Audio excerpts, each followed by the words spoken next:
News special में आपका स्वागत है। मैं मनीष एचएन 24/7 देख रहे हैं आप। प्रदेश में सत्तारूढ़ बीजेपी 30 मई से महाजनसंपर्क अभियान के जरिए लोकसभा चुनाव का आगाज कर देगी।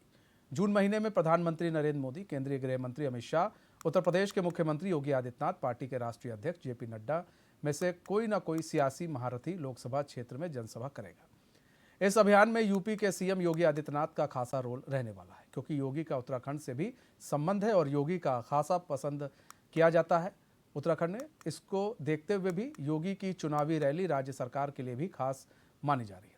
बीजेपी आलाकमान ने योगी आदित्यनाथ को प्रदेश में प्रचार प्रसार का जिम्मा सौंपा है। महाजनसंपर्क अभियान के दौरान कुल 14 कार्यक्रम होंगे, जिनमें से 5 लोकसभा और 5 विधानसभा स्तर पर होंगे, जबकि 3 कार्यक्रम बूथ स्तर पर और 1 जिला स्तर पर होगा।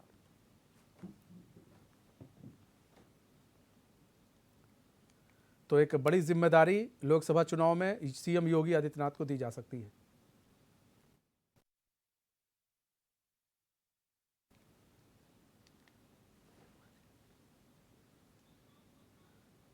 तो योगी, मोदी और शाह जनसभा कर सकते हैं। वैसे तो जून के महीने में कहा गया बीजेपी की तरफ से कि एक बड़ी जो है चुनावी रैली कर सकते हैं, जनसंपर्क कर सकते हैं पीएम मोदी। वहीं सीएम योगी को भी एक बड़ी जो है जिम्मेदारी सौंपी गई है। उत्तर प्रदेश के साथ साथ उत्तराखंड की भी जिम्मेदारी केंद्र ने सौंप रखी है, क्योंकि सीएम योगी का जो पैठ है वो भी काफ़ी उत्तराखंड में है और उनकी लोकप्रियता भी उत्तराखंड के अंदर काफ़ी है।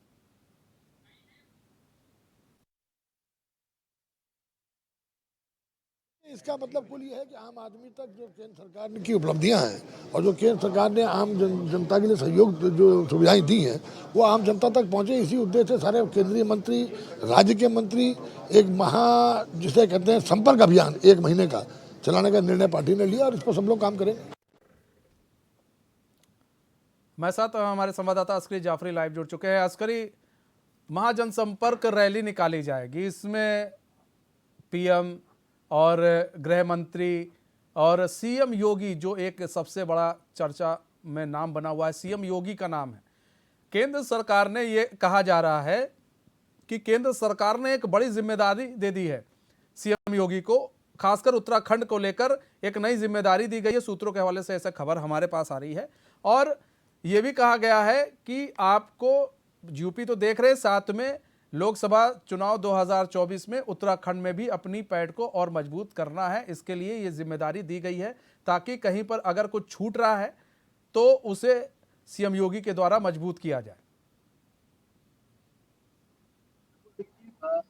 से ताल्लुक है उत्तर प्रदेश के मुख्यमंत्री योगी आदित्यनाथ का, पौड़ी से वो बिलोंग करते हैं, तो और उत्तराखंड में भी काफी लोकप्रिय है योगी आदित्यनाथ। उत्तर प्रदेश के अलावा पूरे देश में जहाँ इस तरफ उनकी लोकप्रियता है, वहाँ उत्तराखंड में भी उनकी लोकप्रियता बढ़ती जा रही है। इसको देखते हुए तमाम जो कार्यक्रम है वो तैयार किए गए। हालांकि अभी जो डेट्स हैं, जो तिथियां हैं, वो अभी निर्धारित नहीं की गई है, क्योंकि लगातार इस तरह से तमाम जानकारी आ रही है। 14 कार्यक्रम प्रदेश में होंगे। इसमें तमाम जो दिग्गज नेता है, भाजपा के तमाम जो केंद्रीय मंत्री हैं, वो इसमें जुटेंगे। इसके अलावा प्रधानमंत्री नरेंद्र मोदी का भी एक जनसभा का कार्यक्रम है। हालांकि अगर हम बात करें उत्तराखंड भाजपा की, वो लगातार आग्रह कर रही है पीएम मोदी से कि आप जो बॉर्डर एरिया से लगे हुए गांव हैं, वहां पर जाकर आप जो है जनसभाएं करें। जो भी सीमावर्ती गांव है वहां पर आप जाकर जनसभाएं करें। हालांकि पीएमओ से अभी जो है फाइनल कार्यक्रम नहीं आया है। तमाम जानकारियां हैं कि देश के जो गृह मंत्री अमित शाह, वो भी यहाँ पर रैली करेंगे, जनसभा भी करेंगे। उसके अलावा जेपी नड्डा जो राष्ट्रीय अध्यक्ष है भाजपा के, वो भी यहाँ पर रैली करने जा रहे हैं। 9 साल चूंकि 30 मई को पूरे होने जा रहे हैं केंद्र की मोदी सरकार को, तो इस को लेकर के महाजनसंपर्क अभियान भाजपा कर रही है। ये एक तरह से राष्ट्रव्यापी जनसंपर्क अभियान है। तमाम अलग अलग राज्यों में अलग अलग नेताओं को जिम्मेदारी दी गई है। उत्तराखंड में भी कई बड़े नेता है जिनको उसकी जिम्मेदारी मिली है।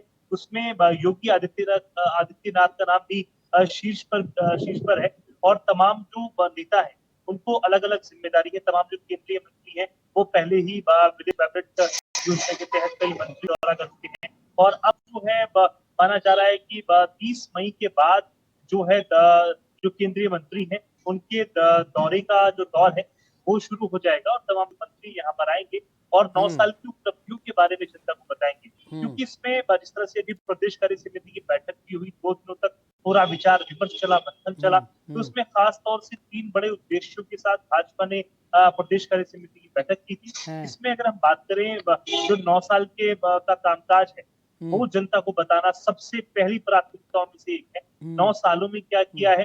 पहले डोर टू डोर जो है कैंपेन कर रही थी भाजपा, लेकिन अब हाउस टू हाउस कैंपेन करना है और इसमें खास तौर से तमाम जो कांग्रेसी नेता है वहां पर भी जाया जाएगा। यानी कोशिश है भाजपा की कि बूथ स्तर तक जो है तमाम जो लोग हैं उनसे संपर्क किया जाएगा। 14 कार्यक्रम मनीष जो है निर्धारित किए गए हैं इसके लिए, जिसमें 5 लोकसभा क्षेत्रों में है, 5 विधानसभा क्षेत्रों के कार्यक्रम होंगे, 3 बूथ स्तर के कार्यक्रम होंगे और 1 जिला स्तर का कार्यक्रम होगा। आप समझ सकते हैं कितना एक वेल डिजाइंड प्रोग्राम है भाजपा का, क्योंकि लगातार जो है भाजपा इसको एक तरह से कह सकते हैं इवेंट बनाने की कोशिश कर रही है और भाजपा इसमें सक्षम भी रहती है। किसी भी रैली को, किसी भी जनसभा को किस तरह से इवेंट बनाया जाता है, लोगों तक किस तरह से अपनी बात पहुंचाई जाती है, ये भाजपा से बेहतर कोई नहीं जानता है। अभी जिस तरह से अगर हम बात करें, ग्रास रूट के नेताओं को इसमें शामिल किया गया है और भाजपा के जो बूथ स्तर के नेता है उनको भी इसमें शामिल किया गया है। यानी कि प्रदेश भर में कोई भी कोना ना छूटे, खासतौर से जो तमाम सीमावर्ती इलाके हैं, सीमावर्ती गांव है, भूंजी गांव है, माड़ा गांव है, नीति गांव है, इस तरह के जो गांव है वो ना छूटे, वहां पर भी प्रचार प्रसार हो। इसकी जिम्मेदारी भी योगी आदित्यनाथ के कांधों पर है। हालांकि अभी देखना होगा कि योगी आदित्यनाथ कहाँ का दौरा करते हैं उत्तराखंड पे, या उनको कहाँ की जनसभा की जिम्मेदारी मिलती है। लेकिन इतना तय है कि योगी आदित्यनाथ को एक बड़ी जिम्मेदारी मिलने जा रही है, क्योंकि बहुत कम वक्त है। निकाय चुनाव जो है वो नजदीक है उत्तराखंड में, उसके बाद लोकसभा चुनाव आन पड़े हैं। चूंकि अगर हम बात करें उत्तर प्रदेश में जिस तरह से हाल ही में निकाय चुनाव हुए, योगी आदित्यनाथ ने वहां पर जीत का परचम लहराया, 17 के 17 जो है नगर निगमों में जीत का परचम लहराया। तो आप समझ सकते हैं वहां की उत्तर प्रदेश की ये भी कहा जाता है अस्करी, जो ये भी है कहा जाता है कि योगी आदित्यनाथ जहां जहां प्रचार करने जाते हैं वहां वहां अधिकतर जो है बीजेपी जीती जरूर है। आप देख लीजिए, गुजरात उदाहरण है, कर्नाटक में उन्होंने जहां जहां प्रचार किया अधिकतर सीटों पर कर्नाटक में वहां पर जीती है बीजेपी। तो सवाल ये है कि एक तो स्टार प्रचारक ही हैं सीएम योगी, लेकिन एक हिंदुत्व का बहुत बड़ा चेहरा भी बन चुके हैं। सीएम योगी मोदी के बाद वो हिंदुत्व का बहुत बड़ा चेहरा भी बन चुके हैं, तो कहीं ना कहीं उनका फेस मायने रख रहा है। और जिस तरह से उत्तराखंड के अंदर ग्राफ गिरा है बीजेपी का इन कुछ महीनों में, आप देख लीजिए, चाहे छात्रों के ऊपर लाठीचार्ज का मामला हो, या फिर अंकिता हत्याकांड हो, या फिर कई ऐसे चीज़ें हैं, बैकडोर भर्ती मामले में जिस तरह से लोग धरना दे रहे हैं, तो कई ऐसी चीज़ों को लेकर जिस तरह से ग्राफ गिरा है, उस ग्राफ को उठाने की पूरी कोशिश की जा रही है। अगर प्रधानमंत्री यहाँ रैली करने आ रहे हैं तो इस बात को समझा जा सकता है कि यहाँ पर जितनी लोकसभा सीटें हैं कितनी मायने रखती हैं, क्योंकि उत्तर प्रदेश से भी सटा हुआ है, और कितनी मायने रखती हैं, और यहाँ पर जीत कितना मायने रखता है। क्योंकि अगर उनको ही मालूम है, अगर उत्तर प्रदेश और उत्तराखंड ऐसे छोटे छोटे जो राज्य हैं उत्तराखंड जैसे, अगर हम उनको जीत लेते हैं तो मतलब एक बड़ी संख्या उन लोगों के पास आ सकती है, विधायकों की, माफ कीजिएगा सांसदों की बड़ी संख्या आ सकती है, और एक अच्छा खासा बेनिफिट बीजेपी को मिल सकता है लोकसभा चुनाव में। इसलिए भी सीएम योगी को आगे किया जा रहा है, ताकि यहाँ जो ग्राफ गिर गया है, ग्राफ लेवल गिर गया है, उस ग्राफ लेवल को बढ़ाया जाए, और खासकर हिंदुओं के अंदर। बिल्कुल, देखिए मनीष, इसमें कोई शक नहीं है, क्योंकि लगातार अगर हम भाजपा की बात करें, जिस तरह से हाल ही में विधानसभा चुनाव हिमाचल में हुए, हिमाचल से हाथ धोना पड़ा भाजपा को, उसके बाद कर्नाटक में विधानसभा चुनाव हुए और कर्नाटक से हाथ धोना पड़ा, तो इसका असर जो है उत्तराखंड में ना पड़े, इसको लेकर के ताबड़तोड़ रैलियों का और जनसभाओं का दौर जारी होने वाला है। पूरा 1 महीने का महाजनसंपर्क अभियान जो है भाजपा शुरू करने वाली है। एक तरह से राष्ट्रव्यापी महाजनसंपर्क अभियान है। तमाम जो राज्य हैं उनमें अलग अलग नेताओं को जिम्मेदारी मिली है। पूरे देश भर में ये अभियान चलने वाला है, उत्तराखंड में भी ये चलेगा। हालांकि उत्तराखंड एक कॉम्पैक्ट स्टेट है, 13 जिलों का स्टेट है, छोटा राज्य है, तो बहुत जल्द भाजपा इसको कवर कर लेगी।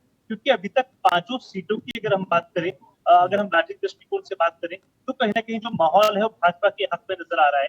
हालांकि हरिद्वार में थोड़ी सी लड़ाई टफ है, क्योंकि वहां पर जो है 2 कांग्रेस के दिग्गज नेता अड़े हुए हैं, हरक सिंह रावत और हरीश रावत। अब देखना होगा कि किस तरह से 5 सीटों को आसान करेगी भाजपा अपने लिए, और देखना होगा किस तरह से कांग्रेस जो है कर्नाटक कांग्रेस से सबक लेके यहाँ के जो कांग्रेस का संगठन है उसको मजबूत करेगी, क्योंकि कई बार देखा जाता रहा है कांग्रेस में अंतरकलह है, फूट है, कई गुटबाजियां हैं। उन गुटबाजियों को किस तरह से खत्म किया जाएगा, जो कांग्रेस में धड़बाजी है उसको किस तरह से खत्म किया जाएगा, और किस तरह से कांग्रेस के तमाम जो नेता हैं वो सीख लेंगे कर्नाटक कांग्रेस से, क्योंकि एक नजीर पेश की है कर्नाटक ने बीजेपी को पछाड़ के, बीजेपी को शिकस्त देके एक नजीर पेश की है। ऐसे में किस तरह से काम करती है कांग्रेस और अपने संगठन को किस तरह से मजबूत करती है प्रदेश में, वो देखना होगा। लेकिन जिस तरह से तमाम जो केंद्रीय मंत्री हैं भाजपा के, चाहे इसमें अगर हम योगी आदित्यनाथ की बात करें जो उत्तर प्रदेश के मुख्यमंत्री हैं, या जेपी नड्डा की बात करें, अमित शाह की बात करें जो गृह मंत्री हैं, या नरेंद्र मोदी जो प्रधानमंत्री हैं हमारे देश के, उनकी बात करें, लगातार ताबड़तोड़ रैलियां होने वाली है, जनसभाएं होने वाली है। इसका बड़ा इम्पैक्ट जो है उत्तराखंड की जनता पर पड़ने वाला है। इसके जवाब में कांग्रेस के पास क्या पॉलिटिकल फॉर्मूला होगा, ये देखना होगा। अच्छा अस्करी, देखिए जिस तरह से सीएम धामी चक्कर लगा रहे हैं, दिल्ली के आना जाना था, ये भी ये समझा जाए कि सीएम धामी ने भाई ये रिक्वेस्ट भी की हो सकता की हो कि आप एक जनसभा कीजिए, एक बड़ी जनसभा जो है वहाँ पर कीजिए, ताकि जो उत्तराखंड के अंदर जो जनता है, जो जनता रुष्ट हो गई है, तो उन्हें मनाया जा सके। जो भी चीज़ें हैं, आपने देखा प्रेमचंद अग्रवाल के मामले में भी किस तरह से चीज़ें सामने आई। विपक्ष लगातार लामबंद होकर सवाल उठा रहा है। आज ज़मीन को लेकर सवाल उठा लिए तो कि जंगल की ज़मीन कैसे बेची जा रही है। तो ऐसे में अगर यहाँ पर एक रणनीति के तहत काम किया जाता है और सीएम योगी को एक चेहरे के रूप में यहाँ पर लाया जाता है, प्रोजेक्ट किया जाता है कि भाई समय समय पर आप यहाँ पर आकर यहाँ पर मतलब आपको रैली करना है और यहाँ पर आकर जनता से बात करनी है, तो क्या आपको लग रहा है कि इसका असर भी देखने को मिलेगा चुनाव में? ठीक है, करण महारा भी जुड़ चुके हैं अस्करी हमारे साथ, कांग्रेस के प्रदेश अध्यक्ष हैं। करण महारा जी, स्वागत है चैनल में आपका। करण महारा जी, बीजेपी एक बड़ी रैली करने जा रही है, कार्य समिति की बैठक भी हुई, एक बड़ी रैली करने जा रही है, जनसंपर्क यात्रा करने जा रही है। सीएम योगी और आपका पीएम मोदी, गृह मंत्री, ये लोग भी आ सकते हैं। तो ऐसे में जो यहाँ पर एक बड़ा चेहरा बनाया जा रहा है सीएम योगी को कि किस तरह से अगर बीजेपी का ग्राफ गिरा है तो उसे कैसे बढ़ाया जाए। एक हिंदुत्व के बहुत बड़े एक चेहरे के रूप में भी सीएम योगी इस वक्त हर जगह जा रहे हैं, एक स्टार प्रचारक के रूप में। तो करण महाराज जी, आपको लगता है इसका इफेक्ट पड़ेगा, इसका इम्पैक्ट देखने को मिलेगा जनता के बीच में? देखिए, पहले तो क्योंकि ये बीजेपी का अंदरूनी मामला है जी, और वो किस रणनीति के तहत ये सब कर रही है उनका विषय है, लेकिन मैं इतना ही कहना चाहूंगा कि योगी जी इसी प्रदेश के रहने वाले हैं, उनका स्वागत है जी। लेकिन हमारे भी कुछ प्रश्न होंगे। जहां तक मोदी जी की रैली का सवाल है, हम उनसे भी प्रश्न पूछेंगे कि जब वो देहरादून में उन्होंने रैली की थी और उन्हें डबल इंजन की सरकार देने पर ये फायदे लाभ राज्य को होंगे कहा था, लेकिन उनमें से कोई भी लाभ नहीं। वो प्रश्न लेके हम तैयार खड़े हैं और उन प्रश्नों को लेकर हम भी जनता के बीच में जा रहे हैं। जहां तक योगी जी की बात है, हमें बहुत सारी उम्मीदें थी कि हमारी परिसंपत्तियों के बंटवारे में वो मदद करेंगे, क्योंकि यहीं के रहने वाले, यहीं की मिट्टी है, लेकिन ऐसा कुछ देखने को नहीं मिला। दूसरा, अंकिता भंडारी मर्डर केस में जिस तरीके से उन्होंने चुप्पी साधी और जिस तरीके से यहाँ बेरोजगारों के ऊपर लाठीचार्ज हुआ या पेपर लीक हुए, उसमें उन्होंने चुप्पी साधी यहाँ का होने के बाद भी। और जो सबसे बड़ा दुखद पहलू है हमारे लिए कि वो हिंदुत्व का प्रतिनिधित्व करते हैं, लेकिन जो 80 करोड़ से ज्यादा हिंदुओं की आस्था का केंद्र जोशीमठ है, जो बीजेपी की सरकार में जिसका क्षय शुरू हुआ और आज वो बिल्कुल पतन के कगार पे खड़ा है जोशीमठ, उस पर भी उन्होंने एक भी बार टिप्पणी नहीं की। तो आखिर क्या फर्क पड़ने वाला है? पब्लिक ये भी तो पूछेगी कि जोशी के मठ के मामले में जो सनातन धर्म का आस्था का केंद्र है, सबसे बड़ा बद्रीनाथ भगवान जिसमें 6 महीने प्रवास करते हैं, उसमें मौन साध के क्यों बैठे रहे? जब आदिगुरु शंकराचार्य का अपमान हो रहा था उस समय वो मौन साध के क्यों बैठे रहे? जब शंकराचार्य के नाम के प्रस्ताव को हेलीपैड के ये चौमा जौली ग्रांट का नाम आदिगुरु शंकराचार्य के नाम के प्रस्ताव को बदलने की कोशिश बीजेपी ने की, उस समय चुप क्यों बैठे रहे? ये बहुत सारे ऐसे यक्ष प्रश्न हैं जिनको जनता के बीच में लेके कांग्रेस जाएगी, और योगी और मोदी इस पर क्यों चुप रहे, ये भी बात हम सबसे। ठीक है, करण बने रहिए हमारे साथ। करण महाराज जी, नवीन ठाकुर जुड़ चुके हैं, बीजेपी प्रवक्ता। नवीन ठाकुर जी, स्वागत है चैनल में आपका। नवीन ठाकुर जी, एक बड़ी रैली करने वाले हैं आप लोग, लेकिन देखिए विपक्ष का सवाल भी तैयार है और लामबंद है विपक्ष। उसका कहना भाई हमारे पास सवाल भी हैं और सीएम योगी हो, पीएम मोदी हो, हम सबसे सवाल करेंगे कि अंकिता भंडारी पर क्यों नहीं बोला, आपने जोशीमठ वाले मामले पर क्यों नहीं बात की? इस तरह के सवाल भी उनके पास तैयार हैं। आखिर क्यों उन सब मुद्दों से भागते रहे? देखिए, विपक्ष का काम सवाल करना है और विपक्ष निश्चित तौर पर सवाल करे, उनके सब सवालों का स्वागत है। और प्रधानमंत्री, हमारी पार्टी और हमारी सरकार विपक्ष के सवालों का जवाब हमेशा हमने काम से है, आगे भी काम से देंगे। अभी आदरणीय करण महाराज जी कह रहे थे कि 2016 में डबल इंजन सरकार की बात मोदी जी ने की थी, कहाँ है डबल इंजन की सरकार? तो करण महाराज जी पूरे उत्तराखंड का भ्रमण करते हैं। जब करण महाराज जी देहरादून से श्रीनगर और चमोली तक जाते हैं तो उनको काम दिखता है डबल इंजन की सरकार का, जिसकी बदौलत करण महाराज जी जो पहले 8 से 10 घंटे में पहुंचते थे, 3 घंटे में श्रीनगर पहुंचते हैं। जब करण महाराज जी को देहरादून से हरिद्वार जाना होता है आज की सरकार में, तो 45 मिनट पहुंचते हैं। कांग्रेस के शासनकाल में 2.5 से 3 घंटे लगते थे और 4 चक्कर मारने के बाद गाड़ी की सर्विस कराने पड़ती थी। और आज जब करण महाराज जी 2024 में है, लास्ट महीने में 2024 के ऋषिकेश से ट्रेन में बैठकर जब कर्ण पे आज जाएंगे तो चारों तरफ का जो नजारा देखते हुए जाएंगे तो उनको डबल इंजन की सरकार का कार्य पता लग जाएगा। करण महाराज जी को जब एम्स ऋषिकेश में के बाद सैटेलाइट एम्स रुद्रपुर में बनने जा रहा है, वो बनकर तैयार होगा तो डबल इंजन की सरकार का कार्य पता लगेगा। ये तो मैं प्रदेश की बात कर रहा हूँ और पूरे देश में किस प्रकार जो आदरणीय नरेंद्र मोदी जी ने काम किए उसकी वानगी है। करण महाराज जी बताएं, इनके शासनकाल में 65 वर्ष बनाम 9 वर्ष केवल 2 एम्स थे देश में, आज 22 एम्स है। इनके शासनकाल में जब कांग्रेस की सरकार थी 44 एयरपोर्ट थे, आज 150 एयरपोर्ट है। आदरणीय करण महाराज जी बताएं कि जब कांग्रेस की सरकार थी तो इस देश में राष्ट्रीय राजमार्ग 9 किलोमीटर प्रतिदिन बनते थे, आज 39 किलोमीटर प्रतिदिन बनते हैं। इनके शासनकाल में 2 राज्य भी 100% जो है विद्युतीकरण से नहीं जुड़े थे रेल के, आज 12 राज्यों में 100% जो है रेलों को हमने विद्युतीकरण कर दिया है। करण महाराज जी बताएं, इनके शासनकाल में जो है मेट्रो का एक माह में 600 मीटर जो है मेट्रो का कार्यभार होता था, पटरियां बिछती थी, आज प्रति माह 6 किलोमीटर बिछ रही हैं। ठीक है, तो जनता ठीक है, हम करण महाराज जी से भी सवालों का जवाब ले लेंगे। ठीक है नवीन भाई, आपके सारे सवालों का जवाब हम करण महाराज जी से लेंगे। करण महाराज जी बने रहेगा हमारे साथ, कहीं मत जाइएगा क्योंकि वक्त हो चला एक छोटे से ब्रेक का। कहीं मत जाइए, बने रहिए हमारे साथ और देखते रहिए एचएन न्यूज़।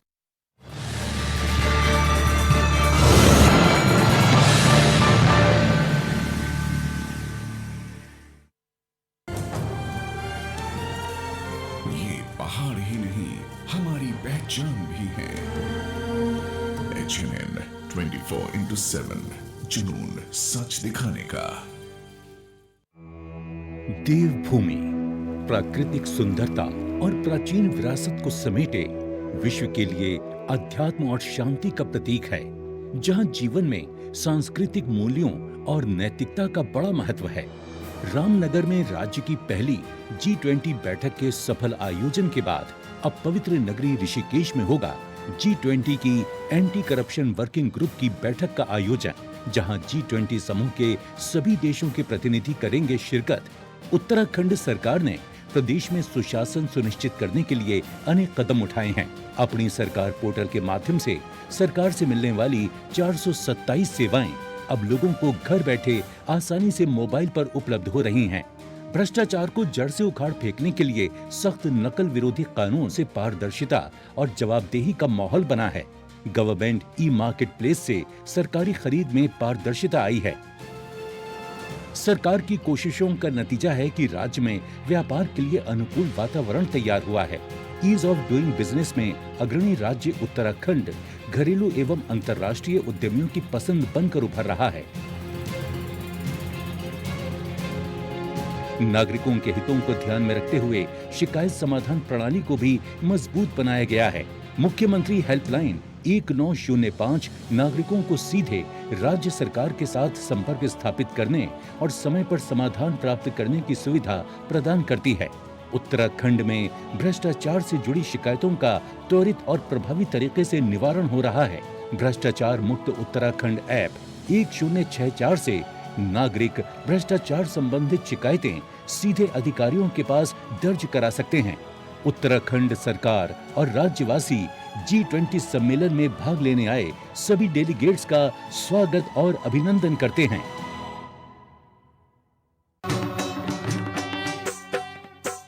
हमारी सभ्यता ही हमारी विरासत है। HNN 24/7, जुनून सच दिखाने का।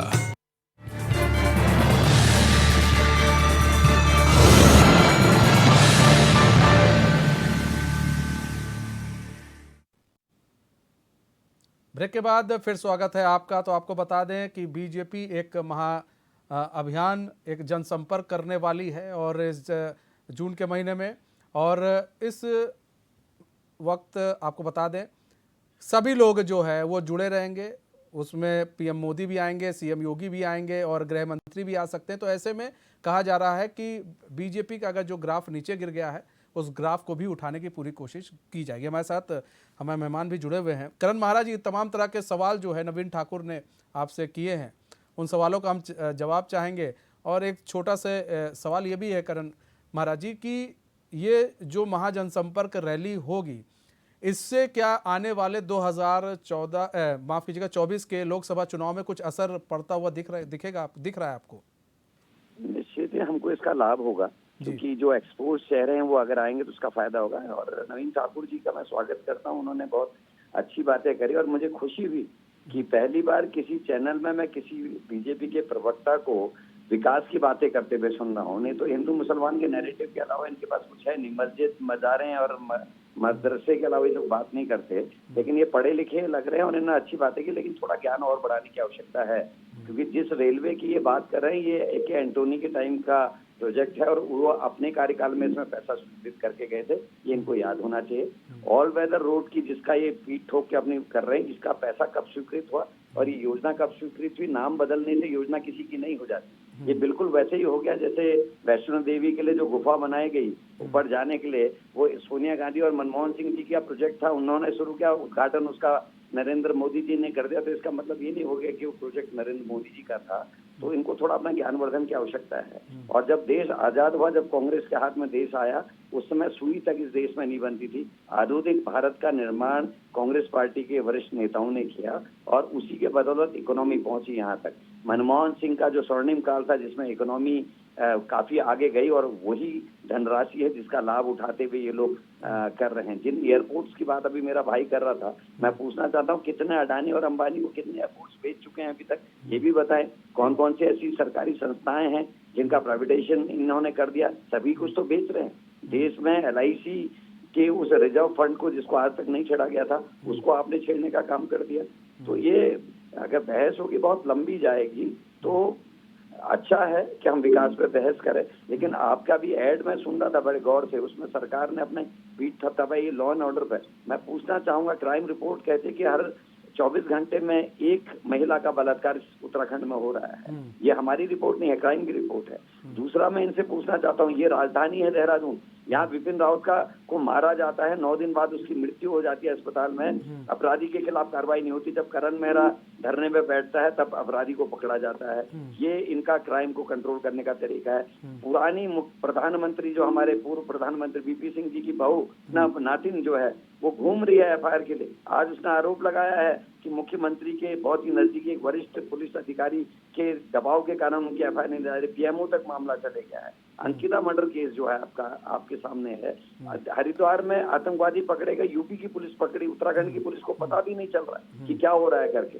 इसी प्रदेश में इनका कैबिनेट मंत्री आम आदमी को सड़क में ऐसे पीट रहा है जैसे कोई स्ट्रीट वॉर चल रही है या गैंग वॉर हो रहा है। तो ये हालात हैं और ये लॉ एंड ऑर्डर की बात कर रहे हैं। किस मुंह से लॉ एंड ऑर्डर की बात करें, मेरे समझ में नहीं आता। ठीक है, लेकिन करण महाराज जी आज लेकिन एक चीज़ और हम दुरुस्त कर दें, चूंकि अभी जो हमारे पास आई थी खबरें आई थी उसमें यह था कि जो उनकी पोती थी पूर्व प्रधानमंत्री की, तो उनको वो सीधे मिली हैं, यहाँ के CM से मिली हैं और उन्होंने बातचीत की और यहाँ के जो SSP हैं उन्होंने कहा है, कार्रवाई का उन्होंने आश्वासन दिया है। देखिए देखिए सुनिए, आप उनके प्रवक्ता नहीं हैं। नहीं सर, हम बोल रहे हैं कि ये खबर आई थी हमारे पास। मेरी लेट मी स्पीक। उन्होंने क्या कहा ये अलग चीज है, क्योंकि जब ये भारद्वाज द्वारा अंसल वैली वाला हुआ जिसमें 4 बीजेपी के पार्षदों ने जाके उसके घर में आक्रमण किया, डोजर ले जाके उसकी बाउंड्री तोड़ दी, जो नगर पालिका की भूमि नहीं है, उसके 8 साल के बच्चे की पिटाई की, उनके खिलाफ पुलिस ने कार्रवाई नहीं की और जो भारद्वाज परिवार पिटा है उसके ऊपर 307 का मुकदमा दर्ज किया। मैंने उसमें DGP और SSP दोनों से बात की, मुझसे भी ये कहा गया था नहीं हम कार्रवाई करेंगे कुछ ना कुछ। लेकिन आज भारद्वाज परिवार, पति और पत्नी एक बोर्ड लेके पूरे बाजार पैदल घूम रहे हैं। नवीन ठाकुर जी कानून की बात कर रहे हैं, कानून भी सही नहीं है, कुछ सही नहीं है, आप लोग बताइए। लॉ एंड ऑर्डर एकदम बिल्कुल ध्वस्त है। क्या हुआ वो भारद्वाज परिवार में? तभी भी तो आश्वासन दिया था DGP ने नवीन ठाकुर जी, आदरणीय करण महाराज जी, 2 मिनट अगर मुझे मौका नवीन देंगे भाई तो एक मैं सवाल अपनी और बात भी लेंगे आपसे। नवीन भाई एक सवाल और भी लेंगे इन्हीं के साथ, करण महाराज जी के सवाल के साथ, कि ये बताइए कि कहीं ना कहीं जिस तरह से विपक्ष लामबंद होकर आप लोगों को घेर रहा है और जिस तरह से विपक्ष ने कई सवाल उठाए हैं, कई मुद्दे उठाए हैं, उससे आप लोगों का ग्राफ गिरा है और इसी ग्राफ को बढ़ाने के लिए ये पूरी महाजनसंपर्क रैली की जा रही है। करण महाराज जी के सवाल के साथ मेरा सवाल है, जवाब दे दिए जल्दी से। जी नवीन ठाकुर जी। देखिए, भारतीय जनता पार्टी का कोई ग्राफ नहीं गिरा है। लोग सर्वोपरि है और जनता ये जनता एक परिणाम है। 2014 में उससे पहले जो है कांग्रेस आरोप लगा रही थी और राज्य कांग्रेस की सरकार थी, लेकिन इस प्रदेश की देवतुल्य जनता ने 5-0 के स्कोर के साथ भारतीय जनता पार्टी के विधानसभा के चुनाव आए, 17 के चुनाव, कांग्रेस को इस प्रदेश की जनता ने 11 पर समेट दिया। उसके बाद पुनः 19 में लोकसभा चुनाव आए और इन तमाम वर्षों में लगातार जो है 17 के बाद कांग्रेस और कांग्रेस के लोग, संपूर्ण विपक्ष जो है भारतीय जनता पार्टी पर इसी प्रकार के आरोप लगाते रहे। लेकिन 19 के चुनाव में क्या हुआ, इस प्रदेश की जनता ने पुनः कांग्रेस और भारतीय जनता पार्टी का जो स्कोर था 5-0 का था। 22 में फिर चुनाव हुए और कांग्रेस इस भरोसे थी कि एक बार भाजपा और एक बार कांग्रेस, लेकिन इस प्रदेश, लेकिन नवीन Thakur ji law and order की भी बात कर रहे हैं करण महाराज जी, उसके बारे में बताइए ना थोड़ा। की जनता ने पुनः हमें अपना समर्थन दिया और पुनः भारतीय जनता पार्टी की सरकार बनी। 2024 में भी मनीष जी ऐसा ही होगा, इस प्रदेश में पुनः भाजपा की सरकार बनेगी। लेकिन लॉ एंड ऑर्डर पर सवाल तमाम उठ रहे हैं ना। देखिए, लॉ एंड जी मैं उस पर आ रहा हूँ। देखिए, आदरणीय करण महाराज जी ने सवाल उठाया कि मंत्री जो है मारपीट कर रहे हैं, लेकिन करण महाराज जी ने ये भी तो देखा होगा कि उत्तराखंड के इतिहास में पहली बार हुआ कि एक आम आदमी की शिकायत पर एक कैबिनेट मंत्री के खिलाफ मुकदमा दर्ज हुआ। कांग्रेस बताए उनके शासनकाल में उनकी सरकारों में कब किस मंत्री के खिलाफ उनकी सरकारों ने मुकदमा दर्ज किया। ये लॉ एंड ऑर्डर का ही मामला है करण महाराज जी, ये भाजपा में ही संभव है, कांग्रेस में संभव नहीं है ना। कांग्रेस में हुआ मंत्री पद से हटा दिया नहीं। देखिए, कानून अपना काम कर रहा है, अगर वो गलत साबित हुए और उनको जो है कानून ने सजा दी, निश्चित तौर पर हटाएंगे। ये भाजपा ही हमने जब 4 पार्षदों के ऊपर कार्रवाई नहीं कर पाए किया था, कांग्रेस ने नहीं किया।